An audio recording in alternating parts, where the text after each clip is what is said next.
আল্লাহ যদি কয় লা ইলাহা ইল্লাল্লাহ তাহলে আল্লাহর আল্লাহগিরি শেষ। নাউযুবিল্লাহ নাউযুবিল্লাহ। এই হারামজাদা কি দেখছেন? আল্লাহ যদি বলে লা ইলাহা ইল্লাল্লাহ তাইলে বলে আল্লাহর আল্লাহগিরি শেষ। এই নাস্তিকের বাচ্চা কি বলতেছে দেখছেন? ওর জন্য আমি ঝাড়ু রেখেছি, ঝাড়ু। ওকে আমি এমন ফিটা শুধু আপনার খোঁজ দিবেন আমাকে কোথায় আছে এই কুলাঙ্গার, এমন মারা মারমু। শুধু ঝাড়ু ন, জুতা দিয়ে ফিটুন। জুতা আর ঝাড়ু রেখেছি, জুতা দিয়ে মিতেন দুম, ঝাড়ু দিয়ে মিতেন দুম। আল্লাহ তো নিজের তসবিহ নিজে পড়তে পারে না। নিজের তসবিহ নিজে কেন পড়বে? আল্লাহ তো মানুষ বানাইছে, জিন জাতি বানাইছে, ইনসান এবং জিন জাতি বানাইছে আল্লাহর ইবাদত করার জন্য। আল্লাহ তসবিহ কেন পড়বে? ওরা পড়বে যাদেরকে আল্লাহ তাদের গোলামি করার জন্য বানাইছে, তারা পড়বে।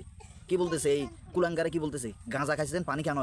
আল্লাহ যদি বলে লা ইলাহা ইল্লাল্লাহ তাহলে আল্লাহর উপরে আরেকজন আল্লাহ লাগবো, ঠিক নেই?